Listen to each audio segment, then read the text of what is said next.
शुरू करते हैं। Hello guys, welcome to the PCB point as you are always.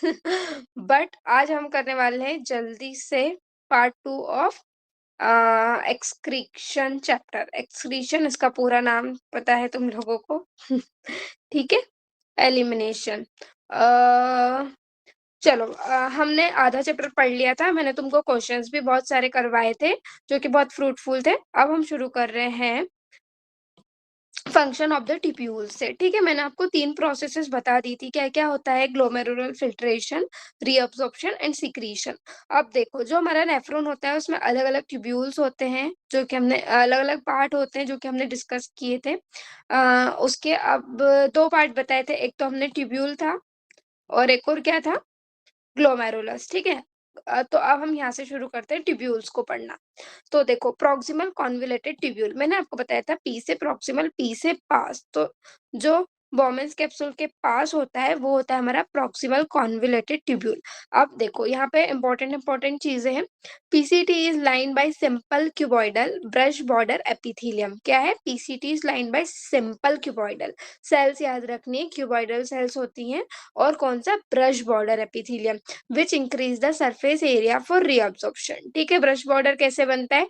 विलाइज होती है। ठीक है, विलाइज एंड माइक्रोविलाइज, तो ये याद रखना है। उसके बाद which increase the surface area for reabsorption nearly all of the essential nutrients. जितने भी हमारी बॉडी को एसेंशियल न्यूट्रिएंट्स चाहिए होते हैं।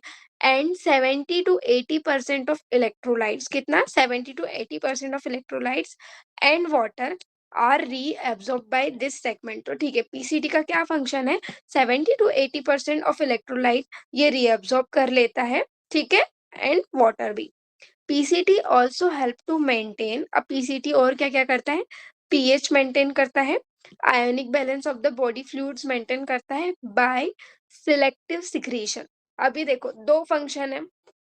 एक तो फिल्ट्रेशन था, 3 प्रोसेस पढ़ी थी। एक फिल्ट्रेशन, रीएब्सॉर्प्शन और सिक्रीशन। तो फिल्ट्रेशन तो सारा ग्लोमेरुलस कर रहा था ना, फिल्ट्रेशन हमारा पूरा क्या कर रहा था? ग्लोमेरुलस।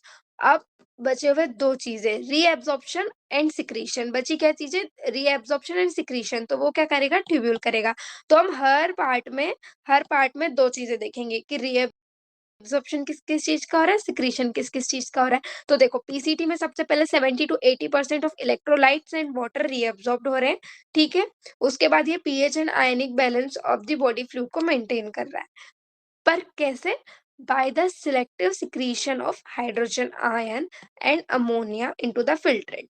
इलेक्ट्रोलाइट एंड वाटर का रीअब्सॉर्प्शन, हाइड्रोजन आयन और अमोनिया का secretion, and bye absorption of bicarbonate from it. और बाइकार्बोनेट का एब्जॉर्प्शन भी करता है। ये एक्सचेंज होते हैं बाइकार्बोनेट और हाइड्रोजन, वो तुम बड़ी क्लासेस में मतलब एमबीबीएस में आके पता करोगे। तो पीसीटी इज डन। अब आते हैं हेनलेस लूप पे। देखो, reabsorption is minimum in its ascending limb.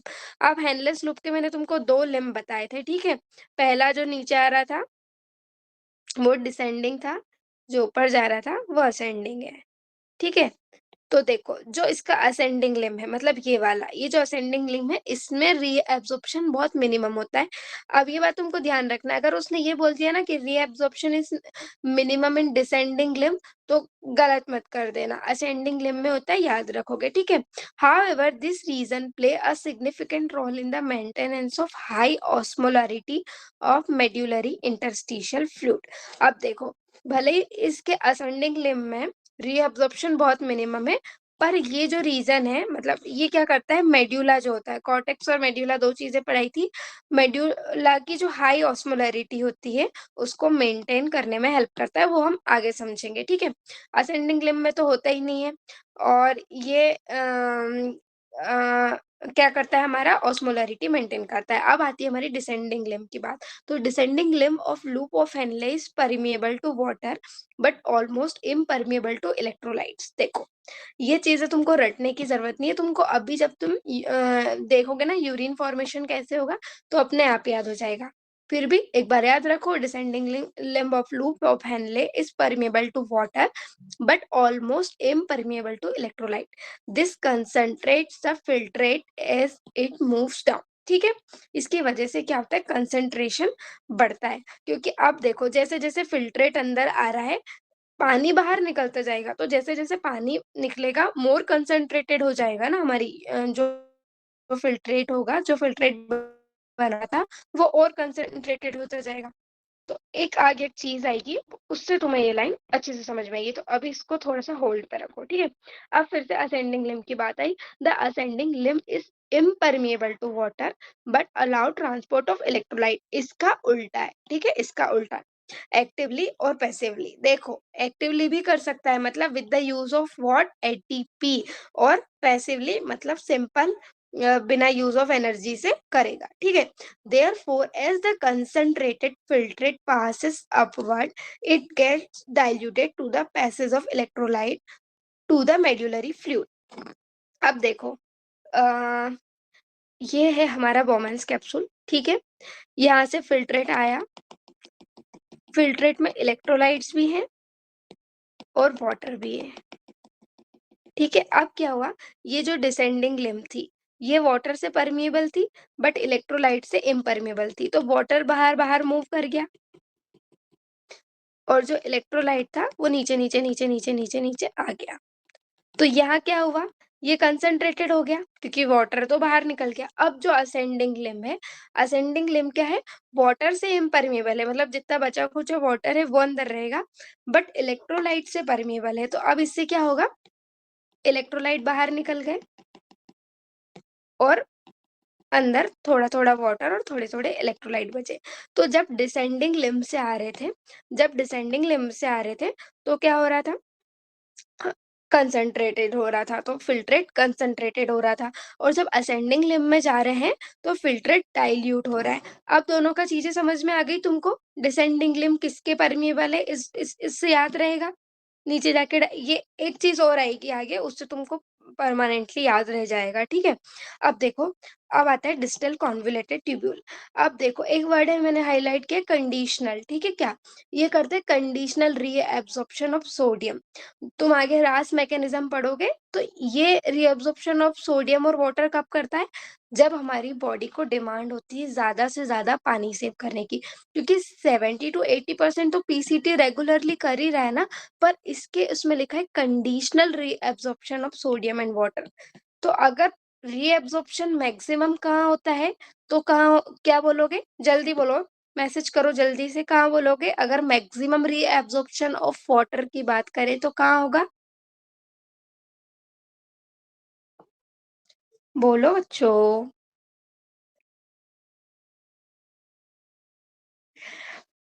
PCT. Descending limb नहीं है पीहू, नहीं बेटा, रीएब्जॉर्प्शन की बात कर रहे हैं ना। हेनलेस लूप में तो सिर्फ कंसंट्रेशन हो रहा है। जब हमने बताया ना कि 70 to 80% of electrolyte and water are reabsorb by this segment, तो ये मैक्सिमम ही है। और डिस्टल कॉन्वोल्यूटेड ट्यूबवेल में अगर कोई पूछ रहा है तुमसे कंडीशनल रीएब्सॉर्प्शन ऑफ वाटर कहाँ हो रहा है, कंडीशनल मतलब जब ये पर्टिकुलर कंडीशंस फॉलो होंगी बॉडी में, कि बॉडी में फ्लूइड की बहुत ज्यादा कमी हो गई। जब तुम पानी नहीं पीते तो तुमको सूसू कम आती है, ठीक है? यूरिनेट तुम कम करते हो, क्यों करते हो?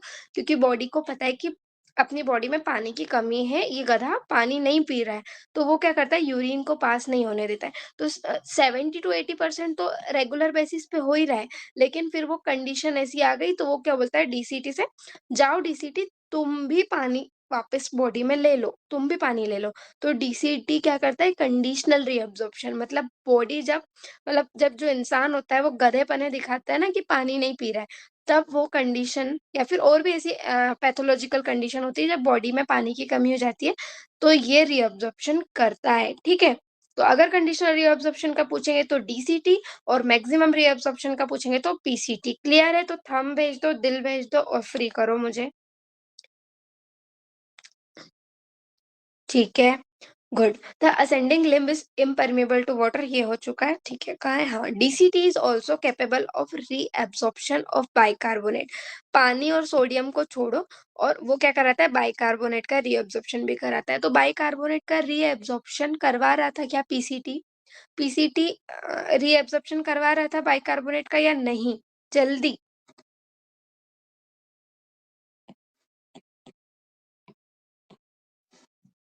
यस, तो देखो इसमें तो कुछ याद ही नहीं करना है ना, ये एच बाइकार्बोनेट का ये भी करवा रहा था, वो भी करवा रहा था।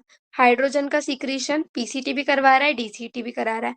पोटेशियम का करवा रहा है क्या वो? पोटेशियम का यहाँ कहीं नहीं लिखा है, ठीक है? पोटेशियम नहीं लिखा है। अमोनिया लिखा है, मतलब अमोनिया, बाइकार्बोनेट, हाइड्रोजन सब सेम है। बस पोटेशियम आयन इन्होंने एक्स्ट्रा यहाँ पे लिखा है। To maintain the pH. अब वहाँ पे क्या मेंटेन कर रहा था?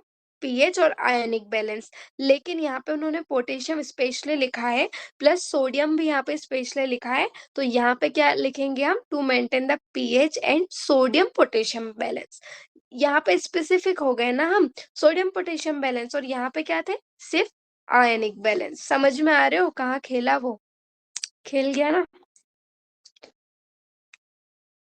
सो यहाँ मैंने लिखा है conditional reabsorption of sodium and water कौन करवाता है? Distal convoluted tubule. अब देखो यहाँ से ये है हमारा नेफ्रॉन, ठीक है? ये हमारे नेफ्रॉन भैया है, ये है ग्लोमेरुलस, यहाँ से फिल्ट्रेट बना। अब देखो ये क्या है? पीसीटी, बाइकार्बोनेट का रीअब्जॉर्प्शन हो रहा है, ठीक है? आयंस मतलब इलेक्ट्रोलाइट मतलब NaCl का रीअब्जॉर्प्शन हो रहा है, वाटर का भी हो रहा है। पोटेशियम का यहाँ पे रीअब्जॉर्प्शन हो रहा है, ऐसा उन्होंने डायग्राम में दिखाया है, ठीक है? लेकिन डीसीटी में वो क्या दिखा रहे? कि पोटेशियम का सीक्रेशन हो रहा है, ठीक है? तो उन्होंने क्या बोला था? मैक्सिमम इलेक्ट्रोलाइट का एब्जॉर्प्शन होता है। तो उस इलेक्ट्रोलाइट में पोटेशियम, NaCl मतलब सोडियम, क्लोरीन सब आ गए, ठीक है? लेकिन उन्होंने सीक्रेशन यहाँ नहीं दिखाया है। यहाँ पे उन्होंने क्या दिखाया है? सीक्रेशन हो रहा है डीसीटी में। तो सोचो उन्होंने डायग्राम में भी स्पेसिफाई किया है, तो ये क्वेश्चन कितना इम्पोर्टेंट है, आ सकता है ना? अगर ज़्यादा टफ पेपर बनेगा तो पूछ सकते हैं ना कि रीअब्जॉर्प्शन तो यहाँ हो रहा है, लेकिन सीक्रेशन कहाँ हो रहा है? सिर्फ डीसीटी में। समझे? ध्यान गया था पहले कि नहीं गया था बताओ? बाकी सब तो सेम है। अब देखो, ये है हमारा डिसेंडिंग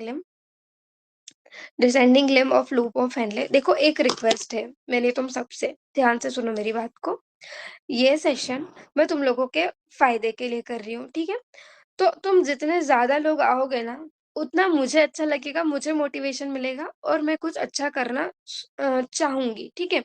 तो प्लीज़ रोज़ आया करो, बीच में गैप मत मारा करो, वरना फिर मुझे ऐसा लगता है कि ठीक है, फॉर्मेलिटी कर दो, बता दो। तुम लोगों के लिए मैं एमबीबीएस में होके पहले एनसीईआरटी पढ़ के आती हूँ। मतलब अगर मैं कुछ एफर्ट डाल रही हूँ तो I expect the same from your side, ठीक है? और दूसरी चीज़, अगर कोई तुमसे बार-बार पूछ रहा है ठीक है, तो ये एक एटिकेट्स होते हैं कि हम उसको रिस्पॉन्स करें। वैसे भी मैं तुम्हें बार-बार माइक ऑन करने का नहीं बोल रही हूँ, कैमरा ऑन करने का भी नहीं बोल रही हूँ, मैं तुमको अनकंफर्टेबल बिल्कुल नहीं कर रही हूँ। बट एट लीस्ट तुम रिएक्शन और मैसेजेस तो कर सकते हो ना, सामने वाले को थोड़ा-सा तो कम्फर्ट दो। समझ रहे हो ना? 4 बार पूछती हूँ, बोलो ना, बोलो ना, बोलो ना, तब बोलते हो। यही करूँ या पढ़ाऊँ तुम लोगों को? पता चले कि मीटिंग ऑन करके सो गए।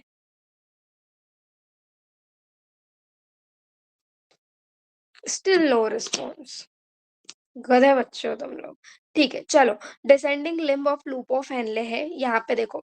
अब क्या था? डिसेंडिंग लिम्ब हमारा था, वाटर के लिए परमिएबल था, इलेक्ट्रोलाइट्स के लिए इम्परमिएबल था, तो यहाँ से पानी बाहर निकल रहा है, ठीक है? पूरी काउंटर करंट मैकेनिज्म में कैसे हमारा चलो, चलो, चलो सब ध्यान से सुनेंगे। अब हम पढ़ने वाले हैं सीधे से कि कहाँ से वाटर रीअब्सॉर्ब हो रहा है, कहाँ कंसंट्रेशन हो रहा है और कहाँ डाइल्यूशन हो रहा है हमारे फिल्ट्रेट का, ठीक है? तो जैसे ही ग्लोमेरुलस से फिल्ट्रेट बना, तो सबसे पहले पीसीटी में होता है हमारा reabsorption of water and electrolytes, ठीक है? सीक्रेशन होता है हाइड्रोजन का एंड अमोनिया का, ठीक है? उसके बाद जैसे ही हम आते हैं लूप ऑफ हेनले में, so descending limb of loop of Henle is permeable to water but impermeable to electrolytes. तो पानी सारा बाहर निकल जाएगा, तो यहाँ पे क्या होगा? फिल्ट्रेट जो बनेगा वो कंसंट्रेटेड बनेगा, ठीक है? फिल्ट्रेट हमारा कॉन्संट्रेटेड बनेगा। अब देखो जो असेंडिंग लिम्ब है वो है वाटर के लिए इम्परमिएबल बट इलेक्ट्रोलाइट्स, देखो इलेक्ट्रोलाइट्स के लिए परमिएबल है, तो यहाँ से पानी तो अंदर रह जाएगा, इलेक्ट्रोलाइट्स बाहर निकल जाएंगे, तो यूरिन फिर से डाइल्यूट हो जाएगी। क्या हो जाएगी? डाइल्यूट हो जाएगी और फिर हम जाते हैं डीसीटी में जहाँ पे सिक्रीशन होगा पोटेशियम का, तो डीसीटी हमारा मेंटेन करता है सोडियम पोटेशियम बैलेंस और DCT is also site of conditional reabsorption of what sodium and water. इतना क्लियर है?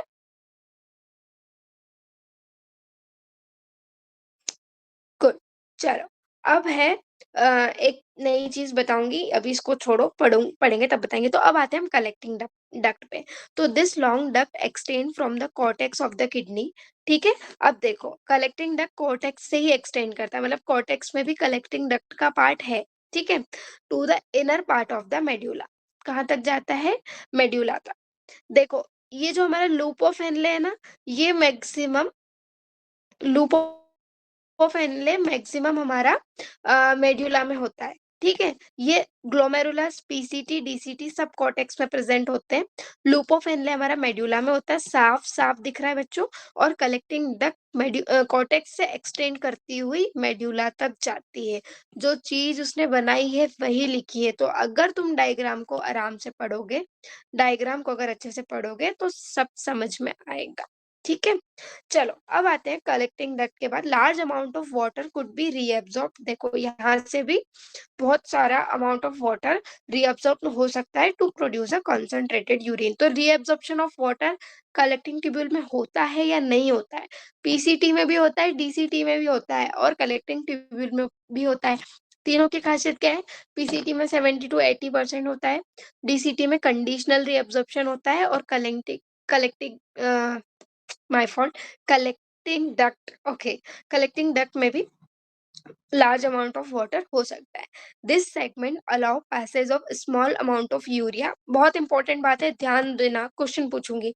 This segment of allow passage of small amount of urea into medullary interstitium to keep up the osmolarity. Diagram में दिख रहा है urea आ रहा है यहाँ पे, ठीक है, और यूरिया वापस जा रहा है इसमें, फिर घूम के यूरिया वापस आ रहा है और यहीं आ रहा है। अब एक लाइन आगे आएगी, वो यहाँ पे रिलेट करेगी और मैं क्वेश्चन पूछूंगी। डायग्राम को मैंने हाईलाइट कर लिया, क्वेश्चन पूछूंगी पक्का। ठीक है, it also plays a role in the maintenance of pH and ionic balance, सब कर रहे हैं by the selective secretion of H plus and K plus ion. ठीक है, K प्लस का सिक्रीशन कलेक्टिंग ट्यूब्यूल से भी होता है। अब आते हैं mechanism of concentration of the filtrate.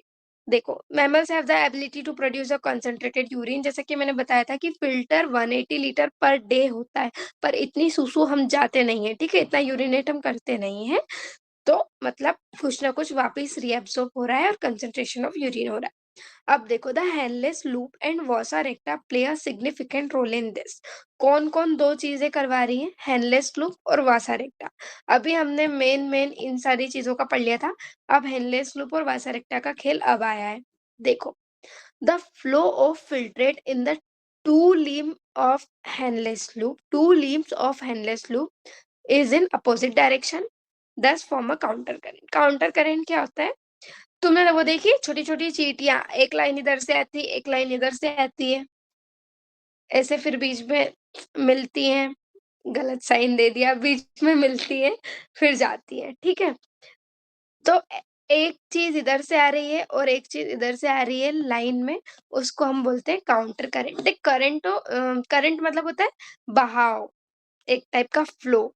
तो एक फ्लो इस डायरेक्शन में एक फ्लो इस डायरेक्शन में, इसलिए हम इसको काउंटर करंट बोलते हैं। अब काउंटर करंट में 3 काउंटर करंट होते हैं, समझा देती हूँ। देखो ये है हमारा वासा रेक्टा और ये है लूप ऑफ हेनले।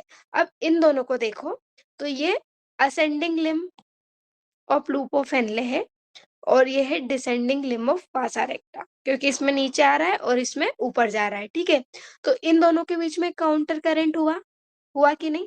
तो एक काउंटर करंट हुआ ascending limb of loop of Henley and descending limb of वासा रेक्टा। दूसरा काउंटर करंट हुआ descending limb of loop of Henley and ascending limb of वासा रेक्टा। समझ रहे हो? समझ रहे हो क्या बता रही हूँ? डायग्राम को छाप लो दिमाग में, कभी भी याद नहीं करना पड़ेगा। ठीक है, 2 हो गई। अब तीसरा देखो, अब ये है ascending limb of what? Ascending limb of वासा रेक्टा और ये है डिसेंडिंग लिम्ब ऑफ वासा रेक्टा। क्या इन दोनों में भी काउंटर करंट प्रेजेंट है या नहीं? है या नहीं? से यस और नो, है ना? तो इन दोनों में भी एक काउंटर करंट प्रेजेंट है। फिर काउंटर करंट प्रेजेंट है descending limb of loop of Henley and ascending limb of वासा रेक्टा। तो 4 जगह काउंटर करंट है। पर अब हम इन दोनों को है ना ऐसे अलग-अलग नहीं लिखते हैं। इन दोनों को ऐसे अलग-अलग नहीं लिखते हैं, असेंडिंग, डिसेंडिंग, देन इसका डिसेंडिंग, असेंडिंग। इनको हम लिखते हैं प्रॉक्सिमिटी। प्रॉक्सिमल मतलब पास होता है, पहले भी बता चुकी हूँ। तो मतलब जो लूप ऑफ हेनले और ऐसा लगता है कि लिम्स पास-पास है, उनमें भी काउंटर करंट है, मतलब प्रॉक्सिमिटी में। तो अब यहाँ पे साफ-साफ आएगा, the flow filtrate in the 2 limbs of Henle's loop is in opposite direction. ये बता दिया मैंने। Thus form a counter current. The flow of blood through the 2 limbs of vasa recta also in counter current pattern. ये भी बता दिया मैंने। The proximity between the Henle's loop and vasa recta as well as the counter current in them. समझ में आ गया? मैंने 3 जगह कहाँ बताई थी, ये तीनों लाइन क्लियर हो गई? कोई डाउट? यही सेम चीज लिखिए। 2 limbs of loop of Henle, 2 limbs of vasa recta, proximity between vasa recta and loop of Henle. All clear? चलो ठीक है, एक बार रिपीट करते हैं। एकदम नई एनर्जी से, है ना? टाइम क्या हुआ है? चलो ठीक है, अभी तो है।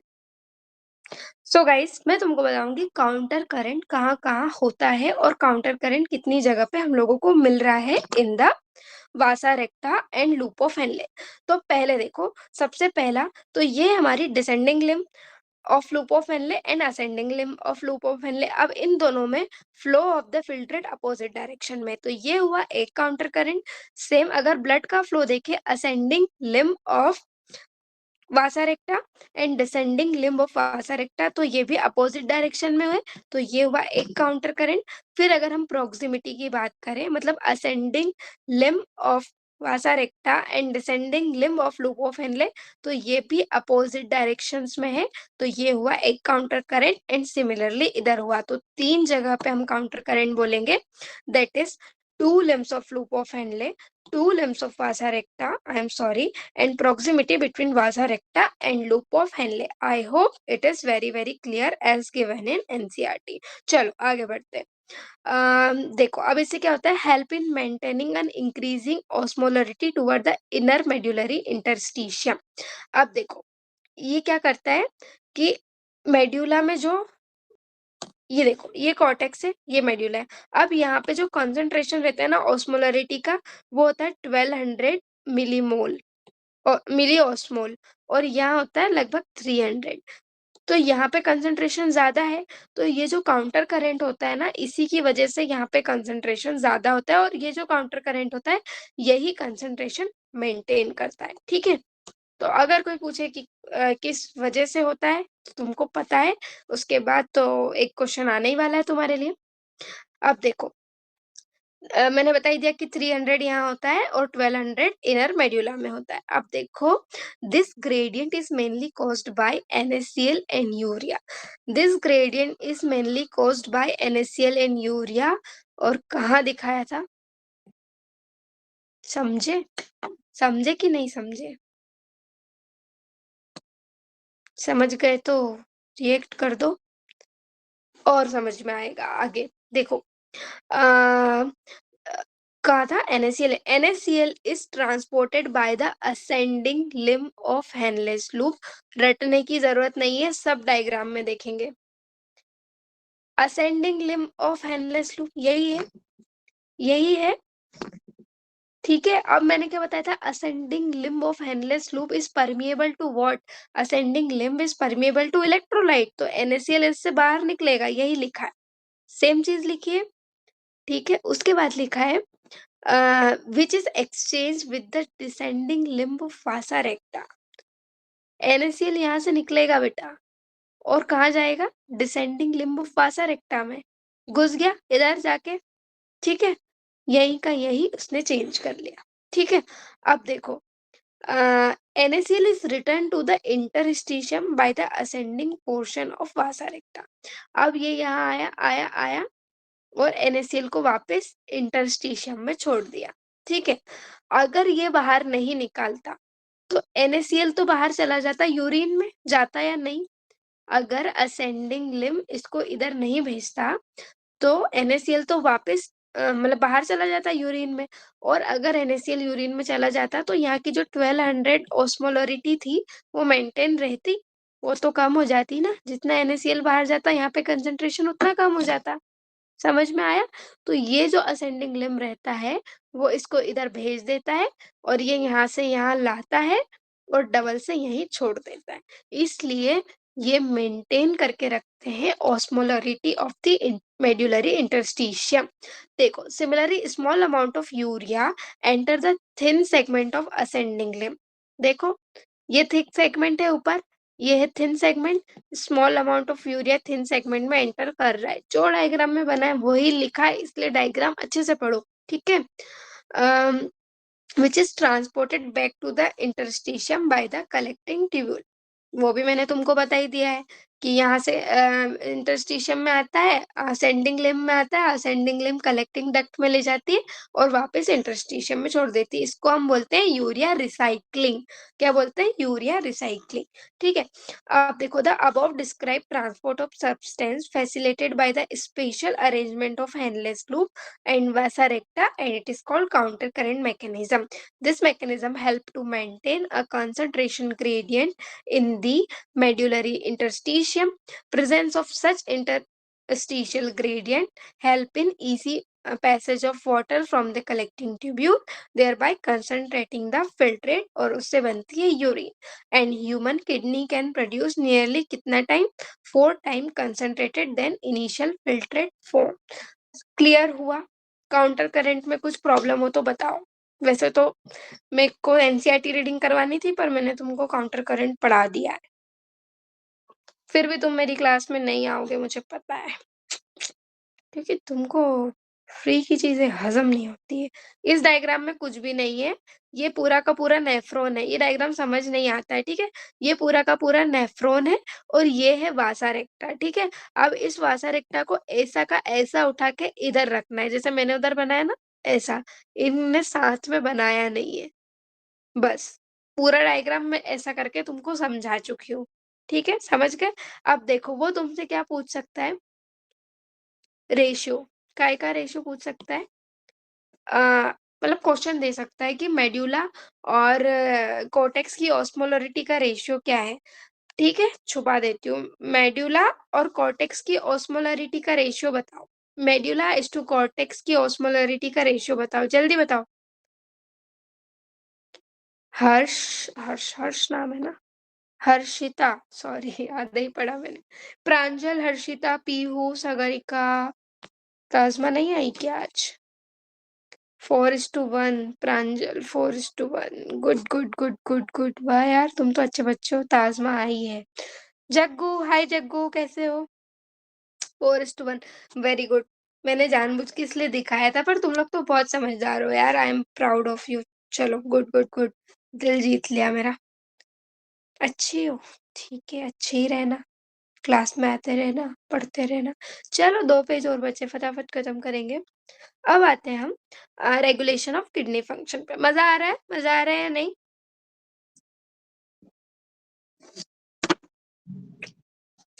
ये अच्छा है। यस, आ रहा है। यस, आ रहा है। मेरा गला दुख रहा है, तुम्हें मजा आ रहा है? ठीक है, बट इतने कम बच्चे आएंगे ना, नहीं पढ़ाऊंगी मैं सच में तुम लोगों को।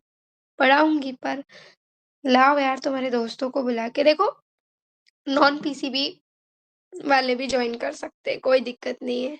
ऐसा कुछ स्पेशल तुम्हारे लिए नहीं है, ये सबकी भलाई है, ठीक है? समझे? तो शेयर करो अपने फ्रेंड्स को। चलो, regulation of kidney function. The functioning of the kidney is efficiently monitored and regulated by the hormonal feedback mechanism involving hypothalamus, JGA and a certain extend the heart. 3 चीज़ें करती हैं, ठीक है? Hypothalamus, juxta glomerular apparatus. Trick बताई थी जिनने पिछली class join करी है, बताओ। अ, सॉरी, किसके सेलुलर मॉडिफिकेशन से बनता है जेजीए? जल्दी बताओ, ट्रिक बताई थी। ताज़मा, बता दे बेटा। बहुत पिटी-पिटी लगाऊँगी वरना। हाय सोनम, अनुषा, आरती, रेवती, यार तुम्हारे नाम बड़े सुंदर-सुंदर हैं। यशस्वी, साक्षी, अपर्णा, ताज़मा बता रहे हो क्या? Pratima, DCT and afferent arteriole. Thank you Vaishnavi. देखो, डीसीटी तो सबको याद रहता है, अब अफेरेंट आर्ट्रियोल होती है या इफरेंट आर्ट्रियोल होती है, उसमें हम भूल जाते हैं। तो मैंने तुमको बताया था कि जेजीए में खुद में क्या है? ए है। तो ए से अफेरेंट आर्टीरियोल, ठीक है? ए से अफेरेंट आर्टीरियोल। तो डीसीटी एंड अफेरेंट आर्टीरियोल के सेलुलर मॉडिफिकेशन से बनता है, और अब वो हमारा रेगुलेशन ऑफ किडनी फंक्शन करेगा। चलो, सबसे पहले osmo receptor in our body. Osmo receptor क्या होते हैं? जो ऑस्मोलरिटी मतलब आयनिक कंसंट्रेशन को सेंस कर लेते हैं, रिसेप्ट कर लेते हैं। तो osmoreceptor in the body are activated by changes in the, 3 चीजों में चेंज की वजह से एक्टिवेट होते हैं। कितने? 3। Blood volume, body fluid volume, ionic concentration. क्या क्या है? Blood volume, body fluid volume and ionic concentration. Question है, लिख लो, मार्क कर लो। क्वेश्चन है ये, आ सकता है, ठीक है? किन किन चीजों की वजह से? अब देखो, unexcessive unexcessive loss of fluid from the body can activate this receptor which stimulate the hypothalamus। अब देखो, बॉडी में से लॉस हुआ फ्लूइड का तो ब्लड वॉल्यूम कम होगा, ऑस्मो रिसेप्टर एक्टिव होंगे। ऑस्मो रिसेप्टर एक्टिवेट किसको करते हैं? हाइपोथैलेमस को। हाइपोथैलेमस को एक्टिवेट करते हैं to release anti diuretic hormone. तुम सबको पता है कि हाइपोथैलेमस सिक्रीट करता है एंटी डायूरेटिक हार्मोन, उसी का दूसरा नाम है वैसोप्रेसिन, फ्रॉम द न्यूरोहाइपोफाइसिस, ठीक है? न्यूरोहाइपोफाइसिस। एक और कौन सा, न्यूरोहाइपोफाइसिस से एक और हार्मोन कौन सा रिलीज होता है? बता दो जल्दी, ठीक है? टाइप करो, तब तक आगे बढ़ती हूँ। ADH facilitates water reabsorption from later part of the tubule. Later part मतलब कौन सा? डीसीटी, ठीक है? लेटर पार्ट से इनका मतलब है डीसीटी से। पहले वाला तो पीसीटी हो गया, बाद वाला लेटर वाला डीसीटी। और प्रिवेंट करता है डायूरेसिस। देखो, डायूरेसिस का मतलब होता है यूरिनेशन ज्यादा होना, ठीक है? तो एंटी डायूरेटिक क्या होते हैं? जो कि यूरिन को कम करवाते हैं। तो ये एंटी डायूरेटिक्स की तरह एक्ट करता है, प्रिवेंट डायूरेसिस। तो एडीएच एंटी डायूरेटिक हार्मोन, समझ गए? Anti diuretic hormone. An increase in body fluid volume. किसी ने मुझे कुछ बताया है क्या? कमेंट में मेरे बच्चों ने कुछ बोला है? Oxytocin, very good Vaishnavi, good good good. Oxytocin, an increase in body fluid volume. देखो, ये तो लॉस की बात हो गई थी कि ज्यादा लॉस हो गया तो क्या हुआ? एडीएच रिलीज किया। और फिर मैंने क्या बताया था कि कंडीशनल रीअब्जॉर्प्शन होता है डीसीटी में। कौन सा? कंडीशनल। तो जब बहुत लॉस ऑफ फ्लूइड हो गया बॉडी से, तो कहाँ से हो रहा है? एडीएच किससे रीअब्जॉर्प्शन करवा रहा है? डीसीटी से करवा रहा है ना। तो हो गई ना कंडीशनल वाली बात। बात रिलेट कर पा रहे हो ना? सोच पा रहे हो ना? सोच नहीं पा रहे हो तो सोचो गधो, ठीक है? An increase in the body fluid volume can switch off the osmoreceptor and suppress the ADH release to complete the feedback। अब देखो, पहले बॉडी फ्लूइड बहुत सारा बह गया, ऑस्मो रिसेप्टर एक्टिव हुए, एक्टिवेट होके स्टिमुलेट किए हाइपोथैलेमस को। हाइपोथैलेमस की आतामाजी सटक ली, तो हाइपोथैलेमस ने क्या किया? एडीएच रिलीज करवा दिया। एडीएच ने क्या किया? डीसीटी पे एक्ट किया, डीसीटी से कंडीशनल रीअब्जॉर्प्शन कराया, रीअब्जॉर्प्शन कराया तो बॉडी में पानी बढ़ गया, बॉडी में पानी बढ़ गया तो ऑस्मो रिसेप्टर सो गए कि अब हमारा कोई काम नहीं है। हाइपोथैलेमस को बोला कि चुप करो, एडीएच रिलीज मत करो। तो ये क्या हो गई? Feedback mechanism. चलो आगे बढ़ूं, बढ़ूं कि नहीं बढ़ूं?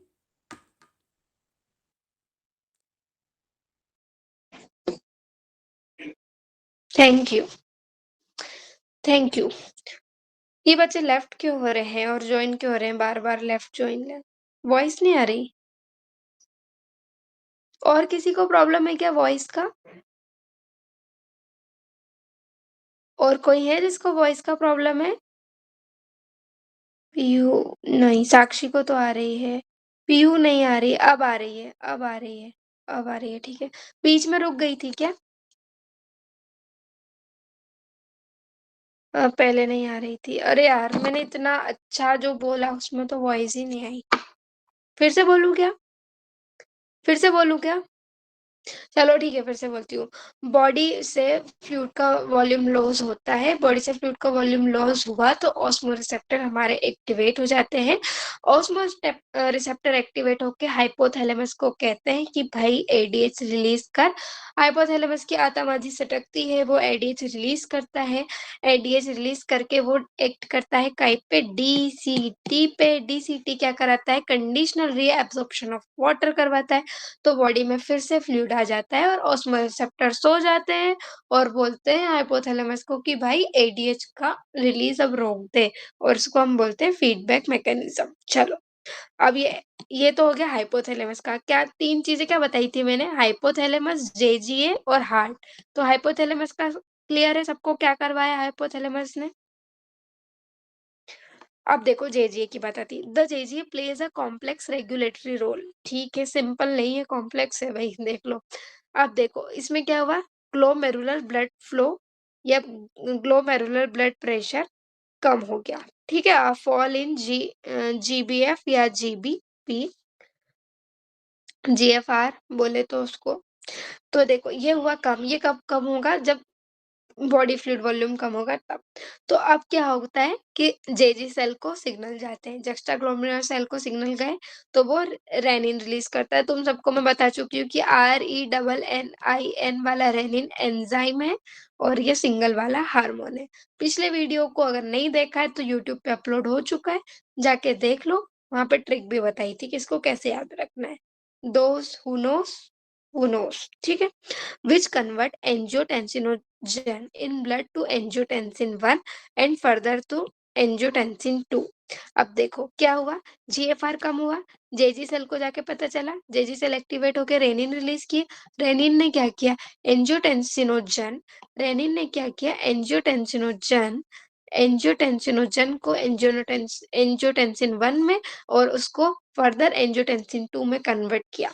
अब एंजियोटेंसिन 2 क्या करता है? एंजियोटेंसिन 2 एक वैसोकंस्ट्रिक्टर है। वैसो मतलब ब्लड वेसल और कंस्ट्रिक्टर मतलब सिकुड़ना। तो इसने जाके वैसोकंस्ट्रिक्शन करवा दिया, और जैसे तुम पाइप को ऐसे दबाते हो तो प्रेशर बढ़ता है कि नहीं बढ़ता है? पानी दूर तक जाता है। वैसे ही जैसे वैसोकंस्ट्रिक्शन हुआ, ग्लोमेरुलर ब्लड प्रेशर बढ़ गया और उससे जीएफआर बढ़ गई। अब एंजियोटेंसिन 1 का पहला काम ये हो गया। दूसरा काम क्या है? एड्रिनल कॉर्टेक्स, ठीक है, एड्रिनल ग्लैंड के कॉर्टेक्स को एक्टिवेट करके रिलीज कराता है एल्डोस्टेरोन। एल्डोस्टेरोन भी एडीएच का ही भाई है। वो क्या कराता है? Reabsorption of sodium and water from the distal parts of tubule, मतलब अगेन डीसीटी। मतलब हमारे दुख का साथी कौन है? डीसीटी है कि पीसीबी है? पीसीबी पॉइंट है कि डीसीटी है? ठीक है, चलो। Aldosterone causes reabsorption of sodium and water from the distal part of the tubule. This also leads to increase in the blood pressure and GFR बढ़ गया। This complex mechanism is generally known as renin angiotensin mechanism, या फिर उसको बोलते हैं रास। ठीक है, जेजी बढ़ा दिया, हाइपोथैलेमस बढ़ा दिया, अब बचा है हार्ट। तो देखो जब ब्लड फ्लो बढ़ता है, अब देखो जब से सब कुछ कम हो रहा था ना, अब हार्ट क्या करेगा? उल्टा है। जब ब्लड फ्लो बढ़ा, एट्रिया में ज्यादा ब्लड आया, तो एट्रिया क्या करता है? रिलीज करता है एट्रियल नाइट्रियूरेटिक फैक्टर। क्या? Atrial natriuretic factor. और वो क्या करवाते हैं? वैसोडाइलेशन करवाते हैं। ये कॉन्स्ट्रिक्शन करा रहा था, ये डायलेशन कराएगा and thereby decrease the blood pressure को कम कर देता है। और therefore ANF mechanism act as a check. Check मतलब अपोज होता है, चेक मतलब चेकिंग करना नहीं होता, चेक मतलब opposition on the renin angiotensin mechanism, क्योंकि ये कम करा रही है, ये बढ़ा रही थी, तो ये एक-दूसरे की अपोज़िट हो गई। So ANF is check on the RAS. Got it? अब आते हैं हम मिक्सचुरेशन पे। Urine form by the nephron is ultimately carried to the urinary bladder, obviously bladder में ही जाएगी, ठीक है। वेयर इट इज स्टोर होती है। ऐसा तो नहीं होता ना, थोड़ी थोड़ी यूरिन तो बनती रहती है, ऐसा तो नहीं होता कि हर 2 मिनट में सू जा रहे हो तुम लोग कि अरे मेरी यूरिन बन गई है, मुझे जाना है हर 2 मिनट के बाद, ऐसा तो नहीं है ना। भरता रहता है, स्टोरेज होता रहता है जब तक एक वॉलंटरी सिग्नल नहीं आता है सेंट्रल नर्वस सिस्टम से कि जाओ भई, जाओ। समझ गए तुम लोग। This signal is initiated by stretching of urinary bladder. Bladder भरता जाता है, ब्लैडर छोटा-सा है, अब उसमें भर रहा है तो उसकी मसल्स स्ट्रेच होने लगेगी। तो स्ट्रेच हमारे दिमाग को बोलेगी मसल्स कि भई स्ट्रेचिंग हो रही है, इस बंदे को जाके बोलो कि ये सुसु जाए, ठीक है? तो the stretch receptor on the walls of the bladder send signal to CNS, ठीक है? The CNS passes on motor message, ठीक है? सेंसरी तो स्ट्रेच रिसेप्टर ले गए, फिर मोटर मैसेज आता है to initiate the contraction of smooth muscle. अब क्या होता है, फैल रही थी मसल, अब सिग्नल क्या आता है कि इनको कॉन्ट्रैक्ट करो।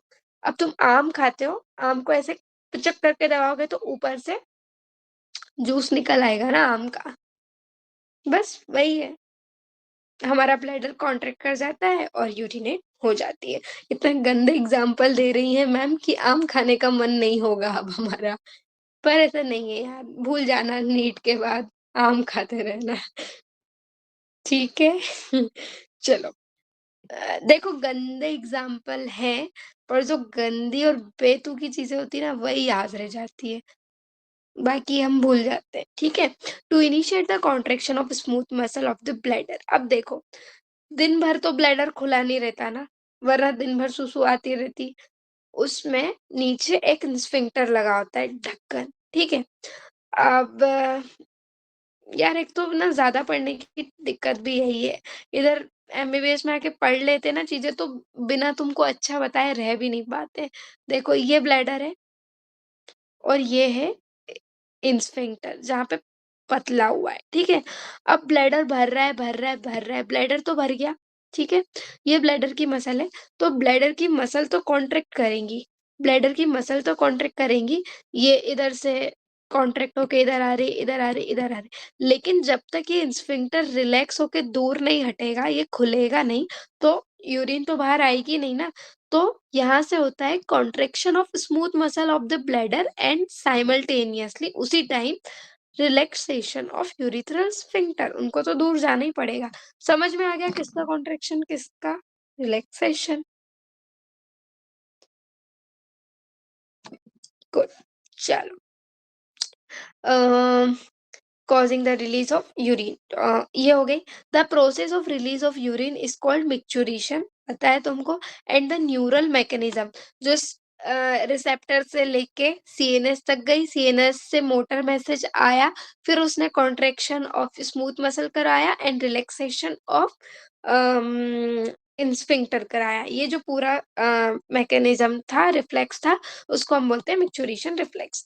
An adult human excrete on average 1 to 1.5 liter urine per day, ठीक है? The urine formed is a light yellow color, सबको पता है, watery, सबको पता है watery होती है, which is slightly acidic, जिसका pH 6 होता है, ठीक है? और थोड़ी उसमें ऑर्डर होती है, कैरेक्टरिस्टिक ऑर्डर होती है उसकी। अब देखो ऑन एन एवरेज एक दिन की यूरिन में हम 25 से 30 ग्राम यूरिया एक्सक्रीट कर देते हैं। तो डेटा याद कर लो, सब लिखा है, वॉल्यूम 1 से 1.5 litre, pH 6, 20 to 30 gram urea per day. समझ गए? सब लिख दिया। Contraction of smooth muscle and bladder and relaxation of urethral sphincter. इतनी मेहनत करी मैंने, मेरी क्लास में बैठ के तुम्हारे लिए एनसीईआरटी पढ़ी, फिर भी क्लास नहीं आते हो। अन एडल्ट ह्यूमन ये तो हो गया, मैम 2 बार क्यों पढ़ रही हैं? देखो, various condition can affect the characteristics of urine. देखो बहुत सारे डॉक्टर तुमको यूरिन टेस्ट लिखवाते हैं, उनको क्या करना है यूरिन टेस्ट करवा के? क्योंकि बहुत सारी बीमारियाँ होती हैं जिनमें यूरिन पे इफ़ेक्ट पड़ता है। जैसे इसलिए क्लिनिकल डायग्नोसिस में यूरिन टेस्ट हेल्प करते हैं। In many metabolic disorder and malfunctioning of the kidney. या तो मेटाबॉलिज्म की दिक्कत या फिर किडनी की दिक्कत, जैसे कि अगर ग्लूकोज प्रेजेंट होता है डायबिटीज वालों को जो कि होता है, तो उसको हम बोलते हैं ग्लाइकोसूरिया। कीटोन बॉडीज प्रेजेंट होती है जो कि अनकंट्रोल्ड डायबिटीज में होती है, तो वो होता है कीटोनूरिया। और अगर ब्लड आता है तो उसको बोलते हैं यूरीमिया। इसमें ब्लड वाला नहीं लिखा है क्या? ठीक है, मैंने लिखा था, चलो छोड़ो। ये लिखा uremia, it is a disorder, तो इन्होंने इसमें लिख दिया, चलो ठीक है। Role of the other organ in excretion. ठीक है, अब अदर ऑर्गन की बात करते हैं किडनी के अलावा। Other than the kidney, lungs, liver and skin also help in elimination. वो कैसे? लंग्स तो हेल्प करते हैं CO2 एलिमिनेट करने में, ठीक है, हो गया। Our lungs remove large amount of CO2, लगभग 200 ml per minute, 200 ml per minute, and also significant quantities of water every day. तुम सोच रहे थे लंग्स से वाटर कैसे निकलता है? मॉइस्चर होता होगा यार, ये तो मुझे भी नहीं पता। Liver, the largest gland in our body. कौन सी ग्लैंड है लार्जेस्ट? लिवर। और largest organ of the body क्या है, जल्दी बताओ? पीहू, सगरिका, प्लाज्मा, प्रांजल, बताओ बताओ। Largest gland of the, answer ही बोल दिया मैंने। Largest, sorry, largest organ of the body skin. चलो ठीक है, बता दिया मैंने, गधी हूँ मैं। ठीक है, और ये क्या रिलीज करता है? Bile containing substance like bilirubin, biliverdin, cholesterol, degraded steroid hormone, vitamin and drug. तो इस पे क्वेश्चन बनना मुश्किल है क्योंकि लगभग सभी कुछ कर रहा है, तो पढ़ लेना एक बार, पर बन भी सकता है। Most of this substance ultimately pass out along with digestive waste, मतलब हमारे फीसेस के साथ ये चीजें निकलती हैं। अब देखो, sweat and sebaceous gland in the skin can eliminate certain substance through their secretion। देखो, जैसे हमारा जो स्वेट होता है, पसीना, उसमें होते हैं NaCl होता है, यूरिया होता है, लैक्टिक एसिड भी होता है। यूरिया होता है इसलिए पसीने से स्मेल भी तो आती है हमें, ठीक है। Through the primary function of sweat is to facilitate cooling effect, मतलब दो the primary function is cooling effect, कि हमको गर्मी से बचाने के लिए, होम्योस्टेसिस मेंटेन करने के लिए, पर कुछ वेस्ट का भी रिमूवल कर देता है जो कि ऊपर दिए हुए हैं। सेबेशियस ग्लैंड जो होते हैं एलिमिनेट करते हैं सब्सटेंस लाइक, याद कर लो, स्टीरोल्स, हाइड्रोकार्बन एंड वैक्स। कान में से वैक्स जो निकलता है वो भी एक टाइप का वेस्ट है, ठीक है, through sebum. This secretion provides a protective oily covering of for the skin। ठीक है, तो कुछ नहीं है इसमें। डिसऑर्डर में तुमको पता है, malfunction of the kidney can lead to accumulation of urea in blood. ठीक है, accumulation of urea in blood हो गया, मतलब अगर किडनी ठीक से, मैंने यहाँ गलत लिख दिया, यूरीमिया, चलो ठीक है, बाद में लिख दूंगी, अभी तो तुम सुन लो। Malfunctioning of kidney can lead to accumulation of urea in a blood in condition called uremia। देखो, एनीमिया मतलब ब्लड में कुछ हुआ तो ब्लड में कुछ, क्या आरबीसी कम हुई तो एनीमिया बोलते हैं, मतलब मिया मिया, मिया भाई मतलब ब्लड का है, ठीक है। तो यूरिन आ गई ब्लड में तो यूरीमिया, ठीक है। मिया is blood which is highly harmful and may lead to kidney failure. ठीक है, किडनी को फेल कर देंगे पर हम पास हो जाएंगे सबके सब। In such patient, urea can be removed by a process called haemodialysis. Dialysis होती है उन पेशेंट में। अब हीमोडायलिसिस की प्रोसेस सुनो। आर्टरी से ब्लड निकालते हैं, ठीक है, याद रखना, वेन से नहीं, आर्टरी से ब्लड निकालते हैं, एक डायलाइजिंग यूनिट में डालते हैं जिसको आर्टिफिशियल किडनी बोलते हैं। फिर blood drain from a convenient arteries pumped into dialysing unit after adding anticoagulant. अब तुमने बॉडी से ब्लड बाहर निकाला है और वो कोगुलेट हो गया तो उसका क्लॉट बन गया, तो इसलिए ब्लड निकालने के पहले, बाद में उसमें हम एक एंटीकोगुलेंट डालते हैं जिसको बोलते हैं हम हेपेरिन। फिर उसके बाद ये जो डायलाइजिंग यूनिट होती है, इसमें ऐसे ऐसे करके ट्यूब होती है सेलोफेन की। The unit contain a coiled cellophane tube surrounded by a fluid. कुछ इस तरीके से ये ऐसे ऐसे ट्यूब है और उसमें उसके आसपास दूसरा फ्लूइड भरा हुआ है, ठीक है। तो अब यहाँ से आर्टरी गई हमारी, हमारी आर्टरी से इन्होंने ब्लड निकाला, ये है हमारा इंसान जिसकी किडनी पास नहीं हो पाई, फेल हो गई और इसकी आर्टरी से हमने ब्लड निकाला, डायलिसिंग यूनिट में डाला। तो अब देखो यहाँ पे जो ब्लड का चीज़ है ना, सब कुछ जो ब्लड में है, वो इस आस-पास के फ्लूइड में भी है। जो सब कुछ ब्लड में है, वो इस आस-पास के फ्लूइड में भी है, बस नाइट्रोजनस वेस्ट नहीं है। तो तुमको पता है कि हाई कंसंट्रेशन से लो कंसंट्रेशन की तरफ चीज़ें मूव करती हैं। तो यहाँ पे नाइट्रोजनस वेस्ट नहीं है, तो इस यूनिट से नाइट्रोजनस वेस्ट मतलब यूरिया और ये सारी चीज़ें बाहर चली जाएगी और ब्लड आगे की तरफ बढ़ जाएगा और एक वेन से हम उसमें वापस डाल देंगे। बस निकालते टाइम हमने डाला था यहाँ हेपेरिन, तो अब ब्लड अंदर जाके हेपेरिन अंदर जाके उसको दिक्कत देगा ना, अंदर क्लॉट नहीं बन पाएगा हमको अगर चोट लग गई तो। तो हेपेरिन को न्यूट्रलाइज़ करने के लिए हम हेपेरिन का उल्टा मतलब एंटी हेपेरिन यहाँ डालते हैं, ठीक है?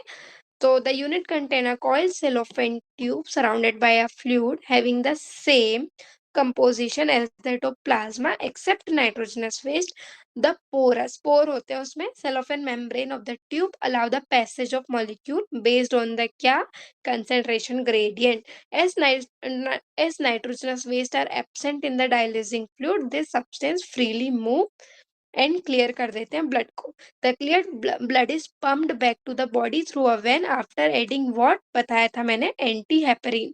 इस दिस मेथड इज बून मतलब वरदान for thousand of uremic patient all over the world.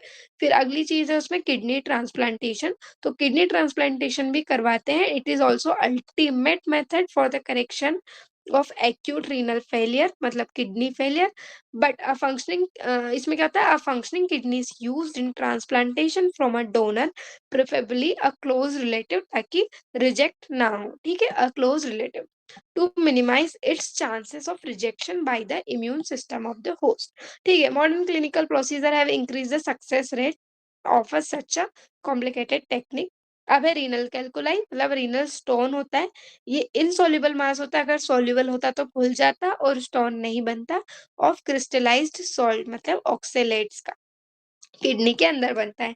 और कहीं भी आइटिस आ जाए, आइटिस मतलब कि सूजन, ठीक है। कंजक्टिवाइटिस तो हमारे आई के कंजक्टिवा में स्वेलिंग हो जाएगी तो उसको हम बोलते हैं कंजक्टिवाइटिस इन्फ्लामेशन। तो अगर ग्लोमेरुलोनेफ्राइटिस तो मतलब inflammation of glomeruli of kidney. Chapter खत्म होता है। आई होप आपने चैप्टर को बहुत एंजॉय किया होगा और सारे डाउट क्लियर होंगे। सो अगर सेशन अच्छा लगा है, बाकी लोगों को जलाना है जो सेशन में नहीं आए हैं, तो प्लीज़ वो जो हमारा ग्रुप है डिस्कशन, वहाँ पे जाके सेशन का थोड़ा-सा फीडबैक दीजिए ताकि और से और बच्चे हमें जॉइन करें।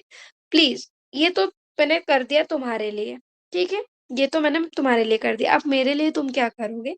मेरे लिए करोगे, ये मैं तुम्हारे लिए वीडियो किसी भी पॉइंट के यूट्यूब चैनल पे अपलोड करूँगी, वहाँ जाके वीडियो को सपोर्ट करोगे थोड़ा-सा, कमेंट करोगे, अपने फीडबैक, अपने सजेशन, अच्छी चीज़ें, बुरी चीज़ें सब बताओगे। मेरे को नाम पता है, अगर पता चला ना कि तुमने मेरे को सपोर्ट नहीं किया, सो पिट्टी-पिट्टी कर दूँगी। चलो ठीक है, बाय-बाय। और कोई कुछ कहना चाहता है? और डिस्कशन ग्रुप में भी मुझे सेशन का फीडबैक दे देना प्लीज़। अगर ऐसे ही तुम नहीं आते रहे तो मैं सेशन बंद कर दूँगी। मैम यूट्यूब क्या किया बता मैम यूट्यूब डिसेबल किया है। ओह! चलो ठीक है, बाकी लोगों ने भी किया क्या? सेम, सेम मैंने भी। ठीक है यार, अब तो तुम ऐसे ही करोगे ना? हुँ, कल कौन-सा चैप्टर पढ़ाऊँ? तुम बता दो, मैं तो सोच रही हूँ रिप्रोडक्शन इन फ्लोरिंग प्लांट पढ़ाती हूँ। ठीक है बेटा, कोई फ़ोर्स नहीं है, डिस्कशन ग्रुप में ही दे देना फीडबैक, जिनने यूट्यूब डिसेबल किया है वो। ऐसा कुछ नहीं है, मैं तुम्हें फ़ोर्स तो कभी करती ही नहीं हूँ। चलो साक्षी, प्रांजल, जग्गू, कंट्रोल एंड कोऑर्डिनेशन वो फ्लोरिंग प्लांट के बाद में लेंगे क्योंकि मैं पहले उसको एक बार अच्छे से पढ़ूँगी। वो थोड़ा हेक्टिक चैप्टर है कि मैं तुम्हें कुछ गलत नहीं पढ़ाना चाहती। वैसे तो मुझे आता है, ऐसे मत समझना कि मुझे मैम रोज़ ऐसे ही थोड़ा डिटेल में पढ़ा दीजिए करो। बेटा डिटेल में ही तो पढ़ाती हूँ, रोज़ ही तो ऐसे पढ़ाती हूँ। वो तो आज मेरी एनर्जी थोड़ी अच्छी है, उस दिन मेरे को ज़ुकाम कितना हो रहा था आज इसलिए। पता है मैंने तुम्हारा पहले लोकोमोशन क्यों लिया? पहले चैप्टर ये लेने वाली थी मैं, पर मैंने सिर्फ़ इस चीज़ को 1 दिन लगाया सोचने में कि मैं इसको तुम्हें एक बार में कैसे समझाऊँगी, कि तुम्हें मैं एक कन्फ्यूज़न भी नहीं दूँ। इसलिए मैंने पहले लोकोमोशन चैप्टर लिया और फिर ये करवाया। तो मैं तुम्हारे बारे में सोच रही हूँ पर तुम मत सोचो, है ना? चलो ठीक है लीव करो और पढ़ो, मेरी तो बकवास ही खत्म नहीं होती है। जाओ पढ़ो, पढ़ो। ये लो, मेरा दिल भी ले लो, मुझे दिल बनाना भी नहीं आता। ठीक है, प्लांट फिजियो करवा देंगे, प्लांट फिजियो भी करवा देंगे, चलो ठीक है। तुम आते रहो, बच्चे लाते रहो, सब करवा देंगे। Bye bye.